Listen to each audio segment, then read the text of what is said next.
What's going on, guys? My name is Tristan. I graduated from Middle Park High School in 2019, and now I'm studying mechanical engineering at the University of California, Berkeley. I'm here to talk a little bit about studying at UC Berkeley, what college is like for me, and also give you guys some important advice that I got after my first semester here at Cal. So a little information about UC Berkeley. There's a lot of stuff on usnews.com, and I'm not going to cover everything that's on there, but you can feel free to look over there. I'll tell you that the undergraduate class is about 30,000 students, which is a lot more than Middle Park High School. That was one thing that was difficult to navigate during my first semester because it's a huge transition from going to a graduating class of 100 kids to this huge university where you don't know everybody's name. This video is also College of Engineering biased. UC Berkeley also has a College of Letters and Sciences, which is humanities, and a School of Business. And they're both world-renowned programs, but I don't know enough about them, so I'm not really going to talk about them.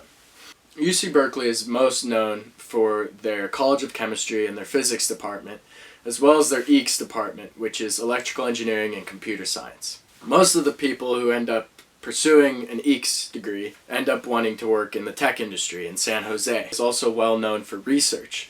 Historically, it's hosted professors like Robert Oppenheimer and Ernest Lawrence, who both worked on the atomic bomb for World War II. Nowadays, there's also professors working on the development of CRISPR-Cas9, which is this gene editing therapy, which I'm sure you guys heard about in Mr. Bohr's class if you took it. I'm gonna shoot down Berkeley liberalism for a second. Everybody said when I decided to go to Cal that Berkeley liberalism was this big deal. It's not. Nobody really is that far left, and most people just tend to be normal people. When I got into Cal and graduated from Middle Park High School, I was most excited to just get away from home, obviously. There were tons. It was awesome to have this amazing opportunity to go somewhere as fast-paced and dynamic as the Bay Area. I was excited to leave home to see all the new experiences that I would gain when living into a city versus the rural mountains that I grew up in. It's got a bunch of industry opportunities as well as research, most notably in San Francisco if you want to work in finance, or science in Berkeley, of course, and tech, which is mostly in San Jose. San Jose is most known for their startup culture and given rise to companies like Apple, Hewlett-Packard, and San Francisco has given rise to Airbnb, Uber, and Lyft. It's awesome to be around this environment because it shows all the opportunities that you can get through internships or future jobs. And a quick blurb about getting involved with internships and research opportunities. You can boost so much of your academic career if you focus on things outside of your education, where you're actively working on the project rather than learning about the theory behind it. Because UC Berkeley is so theory-based, it's easy to get lost in the sauce of theory instead of actually applying it in the industry.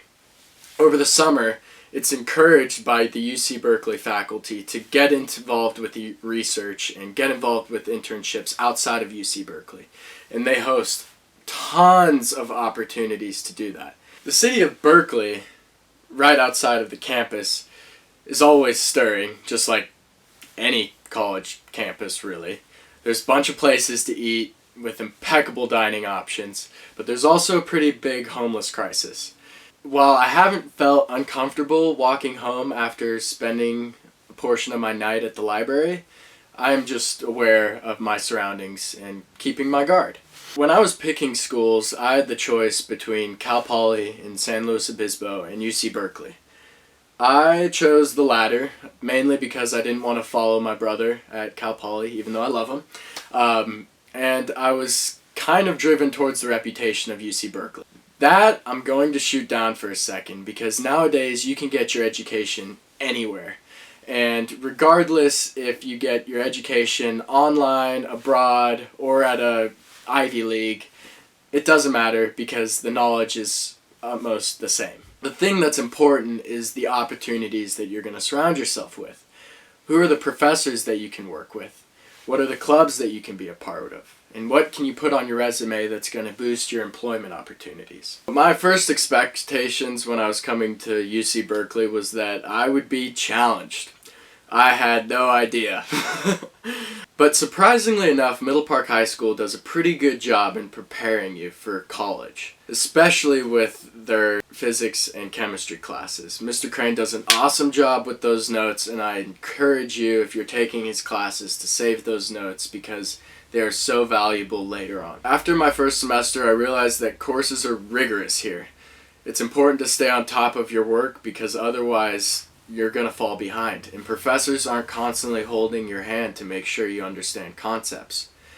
The lecture halls can suck sometimes. Most of my classes do have 300 plus people sitting in one lecture hall. Most of the courses are taught independently in labs or through GSI office hours. The GSIs, or graduate student instructors, are paid by the university to teach undergraduate students. And while some of them can be pretty awesome, you also get those who are just way too smart that they aren't able to communicate with anybody who can't think on their brainwave. One thing that's important is always asking questions during these lab hours. Asking questions in lectures or going to office hours with professors have all helped me in understanding concepts.